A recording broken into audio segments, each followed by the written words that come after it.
You ready? Hey guys, I'm going to show how to transplant plants. This is always something that people ask, even myself asked when I started doing plants, because it can be a little tricky. So this is what I do. There are different ways to do it, and some people are better than others. I wouldn't really consider myself like the greatest, but this works for me. So what I do, I have a pot or planter here that has holes, and I have used different ways to do it, but I prefer the screen. You don't have to do this. Some people actually use coffee filters, which is really fun. I guess really smart to do. This is just my way to do it, and what I do is I trim it from the bottom. The reason I trim it from the bottom is because if you trim it from the top, which I have done before, it doesn't really fit right, and it kind of looks like a coffee filter essentially, and it will kind of fold up, and a lot of your dirt will go through. I'm not saying that this is foolproof and no dirt, bless you, no dirt is gonna go through, but for me, this is the easiest way to go. So that's just what I do. I have my little assistant here. Thank you, sweetheart. Okay, so what I'm gonna do now is, first what I'm gonna do is actually get some soil here, some potting mix. I just prefer to do that, and what I'm transferring, guys, so the liner that I did is right there now, and I'm just gonna flatten that out. And what I'm transplanting today are Tradescantia Nanouk. There was even like information of like elbow something, and then Nanouk. And this is a newer variety, I suppose, from what I've read. They cross-pollinated two Tradescantias, and this is more commonly called as a wandering Jew. A lot of people get offended by that. I don't really get it, and a lot of people kind of change Jew to dude. But if you actually look at the backstory of it, it's actually pretty cool. But I usually stick to like the Latin or the scientific name, so Tradescantia, and the variety or the type more specifically is a Nanouk. So a Nanouk would have bigger leaves like this, and I guess whiter in a sense, and it's more of like a pink, kind of like a I don't know, it kind of looks like a lilac on the top, and the back it looks like a purple color right there. So there's just a lot of different varieties. This is my first ever one. I do have my clippings, but these are my first ever one. If you ever do follow me on Instagram, you might have already seen that I do have clippings of different varieties of Tradescantias, but these are the first ones that I've actually gotten that are rooted. So I'm gonna just put them over here for now while I try to fill this with soil. This is just, this is my current favorite soil, really. It's very, very easy for me to access in person, and so far I've used this in different plants, and it works beautifully. So I really like it. Compared to other soils, I would say, I don't know, I like it a lot. I'm just gonna say that. It doesn't really retain that much. It's not, I didn't pick a moisture control, and the Schultz potting mix does come with a moisture control. I don't really like to do that. I feel like it's just a personal preference, and I don't really like that. Some people prefer that, and they are really great with it. I'm really not. So I stick to what I really know and I feel like I'm more comfortable with. And it doesn't really retain like that much water in. So I really like that too. It's more of a very well draining, but it's not as fast draining as I would say a cactus soil. So I like that. I like that. And now I'm going to mix in the earthworm castings. I've just started doing this actually. I saw this too, and I heard a lot of things that are really great for earthworm castings, and a lot of people really suggest to do that, so I have been doing that. So now, what I typically do, this is already pretty dry. I will just, because I would just like dump this over here. Let me just put those over there. I'm just gonna dump this over here. Well, what I'm trying to do is, what I'm gonna show you guys is, let's put this over here, is I'm gonna get as much of the old medium off as I can, because whatever it came with, let's just say, you know, from a nursery and they started this, it's really, really small. Most of the time, the medium has, you know, the medium has surpassed its supposed lifespan. A lot of times, I don't know what they do in the nursery. So in case there's also any bugs, it's a personal preference, and this is what I do. So I'm just sharing it with you guys. It's actually my husband that taught me to do this. He said it's always best to do it because you don't know how long the medium has been with the plant. And I mean, obviously there are certain plants that I haven't transplanted yet. Not obviously, that I haven't transplanted yet. I do have certain plants that I haven't transplanted yet, and that is due to size. But this one, I kind of feel like it dried well enough and it should be okay to be transplanted. But I try to take off as much of the old medium as possible. And if you don't know what a medium is, it's like something you use for plants. The reason I use the term is because some people use like bonsai medium, and there are different types of bonsai medium, and some people use like bark, and it's basically where the roots of your plants are supposed to be held into. So that's what medium usually means. It's just a lot of people have different types of medium that they use, a very more advanced people actually. Not me. I'm just, you know, I'm not that advanced and not that comfortable. Some people make their own soil and it's wonderful, you know, and they're like advanced growers and advanced like plant people, but I'm not really that advanced. I'm not even advanced. So I'm just gonna leave this like, just like that. And I'm gonna pop this in real quick like that, because I still got a ton of them. Usually this is already dried up just because I could feel it from the top, and usually I would do this if it's really compact or dense, or still really wet. Like sometimes if you get a plant, sometimes I just water it that day. What I would usually do are like really, really dense in, so you don't even know how long that medium is in there, maybe a year, maybe more. I would do this, but this one is kind of easy to get off.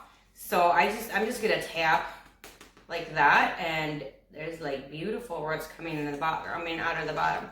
So I just squeeze it like that, and it just kind of come out.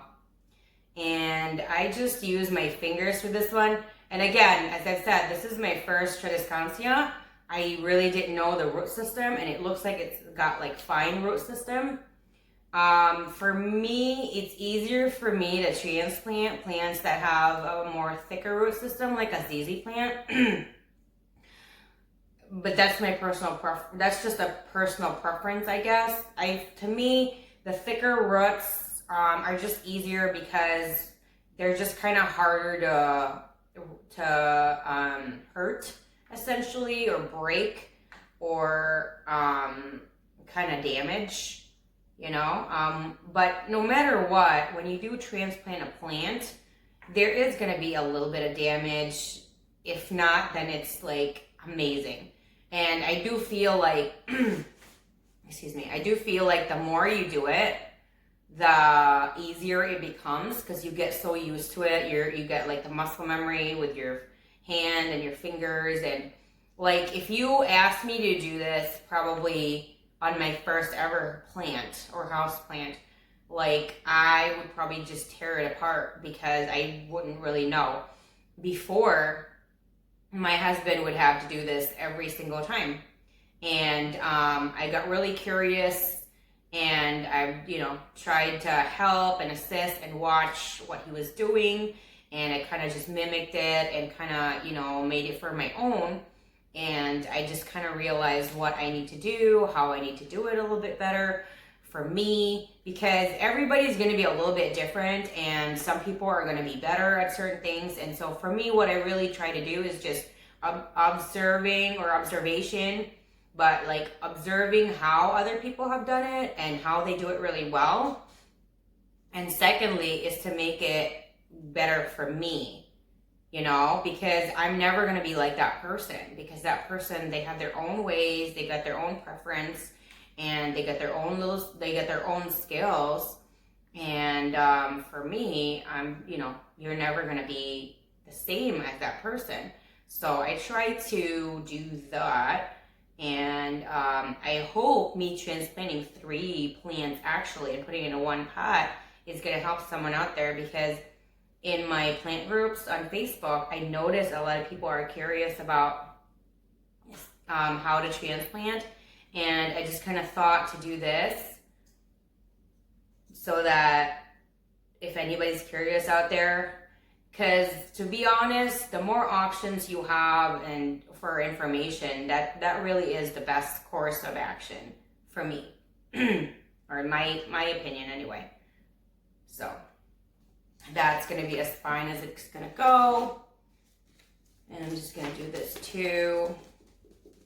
And typically when you have like new pots, especially when it's like this, like in a grower pot, it's easier to deal with. There are grower pots that are thicker than that. And usually the thicker ones are for bigger plants, because they already expect the plants are going to be bigger, the plants are going to be heavy, especially when you water them. So it probably can't withstand that kind of softness of a pot or planter when you have a bigger plant, but they're usually not very thick. So that's another thing. People also have a lot of questions about pot preferences. I prefer this pot. I used to love buying those really beautiful, expensive pots, the decorative pots. But then I realized it was such a pain to water my plants, because a lot of the pots that I really, really liked didn't have drainage. So number one, I had to either drill it and basically put a hole in the bottom of the beautiful pot if I wanted to do that. Or it usually came with like an attached saucer, or you just need to buy like a saucer for it.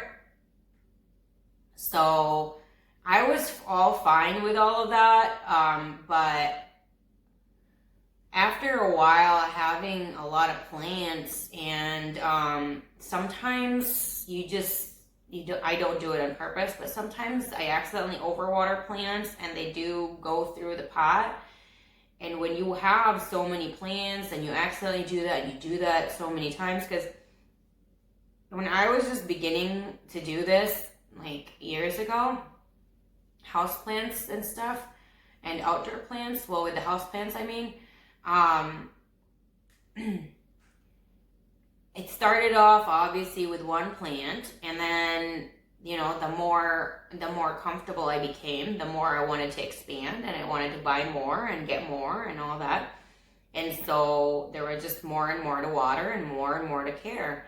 And I realized that the more you move them around, the more just everyday life, the higher chance they were to break. So I actually broke some of my pots. Some of them like cracked, and some of them like was a bad luck kind of.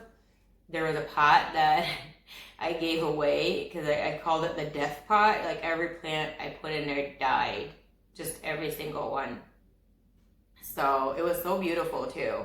It was such a beautiful pot, and it just didn't work out.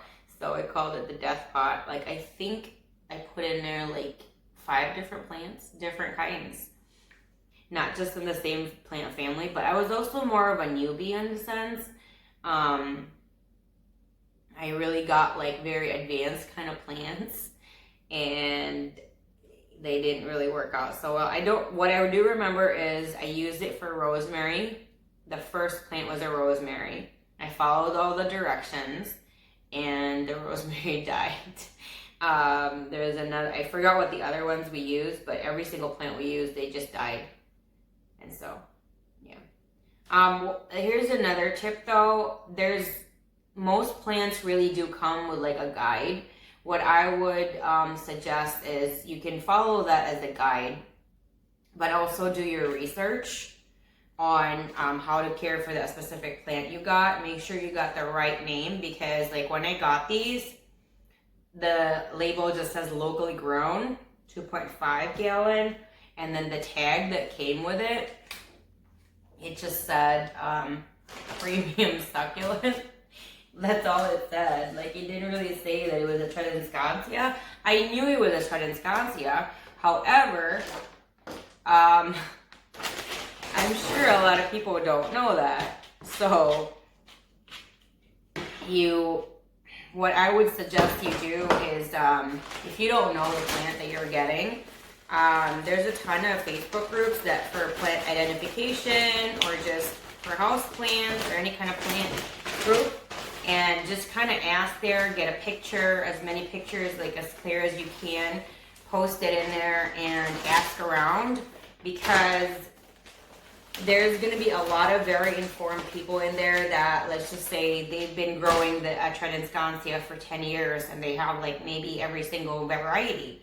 So they can definitely share the name, not just the name, but how to care, the light situation, the preferred soil. Like, you just don't know. And I prefer to do that, because when you go on Google and you search there and you get like certain information, sometimes it's just not, it doesn't really coincide with people who've actually went through that every day and experienced it personally. So I prefer that. And also I have followed a lot of like Google searches and different websites on, sometimes it can be very misleading and confusing, because certain places will have different information on how to care for the same plant. So that's what I can advise, because that's what I prefer to do now. So this, I want it to look like that. So it needs more dirt for sure. So I'm just gonna do that. Just gonna add more soil, and take your time. For me, it's better to like slowly do it. Add soil, than overdo it. But also, it's also because I'm mixing worm castings now, which I didn't really do before. If you're only using like one type of soil, or if you don't mind mixing it together, then go at it. That's just my preference. That's just me. I just prefer things to be in the specific container than not. That's just my personal preference. It's just kind of weird like that, I guess. Like, everything has to be in the right spot, you know? So that's just my personal preference. But I'm just gonna mix this a little bit. Before, what I would just really use, and different kinds of soil.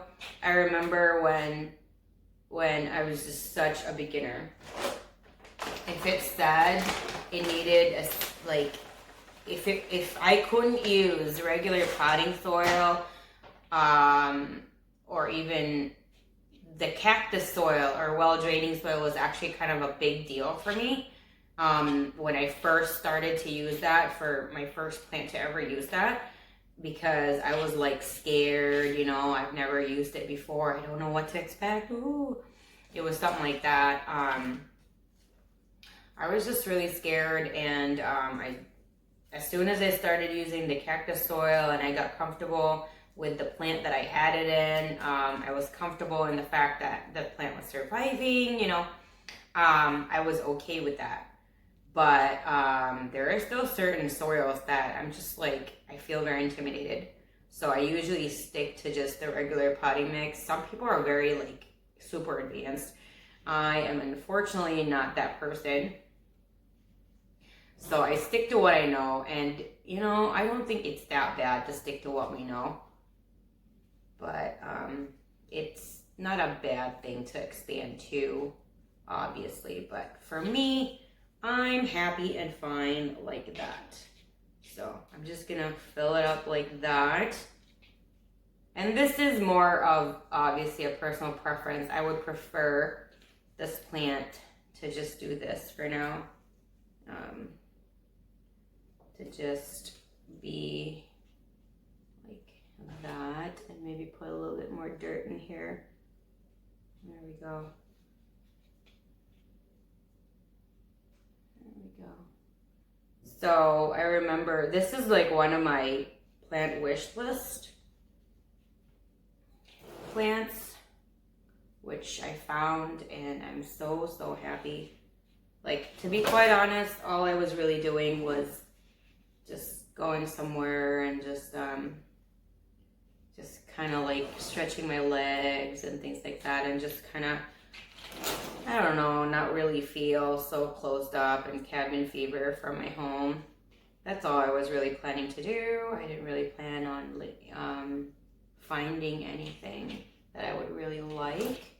I was just kind of expecting that they would just have like the typical stuff they have, and I wouldn't really be interested. But I found this. I was completely shocked. Like, I feel like what happened with me was, you know those cartoons that the eyeballs pop out? I feel like that's what happened with me. I really do. So I'm just gonna do that. I dig it out as deep as I can, because these have really like beautiful roots. But I just didn't want it to be like one small pot. I want this to be very tight. I want it to be tight, and I want it to be very bushy and very full. That's why I'm combining 3 in one pot. That's why I'm doing that. So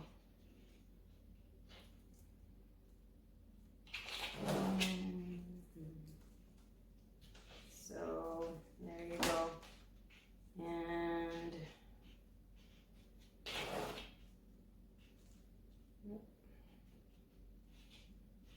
And you know, there isn't really like a perfect right way or a wrong way to do these kind of things. As long as your plant gets in fine and it's got enough, I would say enough room to grow and expand, you should be fine. But there's always gonna be like, you know, when I got these, can you imagine? These were the best ones. The best ones. That was just left. There were like 2 left. At first I'm like, I'm gonna get 2. And then I'm like, no, I'm gonna get 3 because I want to fill a pot. I actually thought I was just gonna put 2 and fill it, but then I'm like, I want it to be fuller. Just fuller. So that's what I did. And there we go. Just gonna pop this in right there. There we go. I just really want this to like be very, very full. Obviously there's room to grow, and from everywhere I read, it's more of like a viney kind of plant. So it's okay to kind of cluster them, because it's gonna become, it's kind of, I guess it's just gonna grow long like that. It's similar to like a pothos or a philodendron scandens. It's similar in that sense that I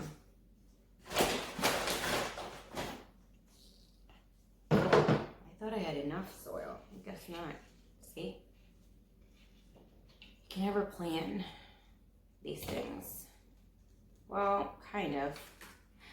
because you know how like this is so full right now, and I'm just making sure the leaves are being exposed, because if the leaves are covered, then you're not really gonna get the sunlight going in, be absorbed, and then they're not gonna be able to digest the water you provide for them. And what will happen?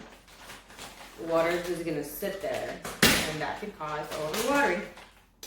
So, a little trivia there, just in case you don't know. A lot of people actually, you know that, but I love to just share as much as possible, because there are also some people that don't know that.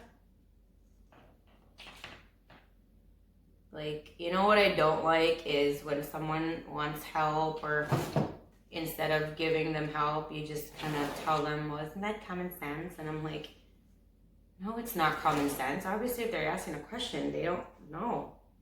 Just because it's common sense for you, it doesn't mean it's common sense for other people. Like, that's not fair. So, what I'm gonna do is add a little bit more of the earthworm castings. And I will try as much as possible to get whatever similar items I have. If I can't, if you can't find it online, I mean in physical stores, I will try to get it. I will try to give you links online.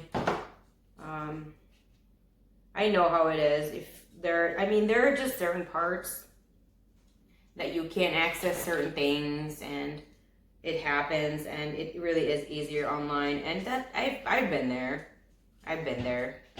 So as much as possible, if you can't find these items physically in your local stores, you can always try to get them online, and all the links are down below as usual. And what I'm gonna water with this is gonna be down below. And since I've been showing you guys, what I've been doing with my plants, I have been sharing what I've been using, and also the dose, the recipe of what I use, because I don't just use like water. There's always a supplement and a fertilizer, and that's what I do. And so this is what she looks like right now. And people ask me, like, your plants are always like so huge and they're so lush, and what do you do? And I always share them. I don't like, oh, it's a secret. I don't do that. They always think that I have a secret, and I always tell them I don't have a secret. It's not a secret. I fertilize and I supplement. And some people just can't believe it's that easy sometimes. Then they just, I have an aunt that's like, oh my God, you have such a major green thumb. And I'm like, no, I just fertilize and supplement. I don't think this is gonna fit. Whoa. So anyway, this is how she's gonna look like. And what I do is I document what I do, when I'm done, I document that. I have an app, and I also document it through a plant journal, and I keep it in my records, because I love the fact of looking back at it a week or a month or a year, looking at the difference. I love doing that. So that's why I do that for myself. I'm not saying you have to do that, but that's what I do for myself. I take a picture, and then I'm gonna put this in the room that I want it to be in. And I'm really, really hoping that it's gonna grow there well, because I really want this to like go bushy, Again, this is my first ever rooted Tradescantia, and this is in the Nanouk variety. I have other ones, they're still clippings right now. I have the Blushing Bride, also Blushing Maid. Let me know down below which one it is, because I'm new to the Tradescantia world. I also have the Lilac, but someone mentioned that it could be a lavender, so let me know what the difference are. But this one, from everywhere I've looked, looks like a Nanouk, and I'm really, really happy I found it. I swear, I'm like, oh my gosh. I literally almost screamed at the store. So if you guys have any questions I didn't bring up or talk about, let me know down below. Again, everything that you see, I'm going to try to put all the links down below. All my social media is down below as well in the description section. As usual, I hope you enjoyed my video. You're going to hit the like button, the subscribe button if you haven't, and of course the bell so you're notified every single time I do upload a new video. Anything else, if you guys have any requests or anything, let me know down below. I love hearing from you guys all the time. You want to talk about plants, Tradescantias, house plants, let's do that down below. I love hearing from you guys. And again, if you have like a plant Insta, let me know down below, because I love adding more plant people on my Instagram feed and just looking at that. Like, that's the first thing I look at when I wake up. It just brings me joy. Thanks guys so much for stopping by, and I hope I was helpful to at least one person. I'll see you guys again next time. Bye.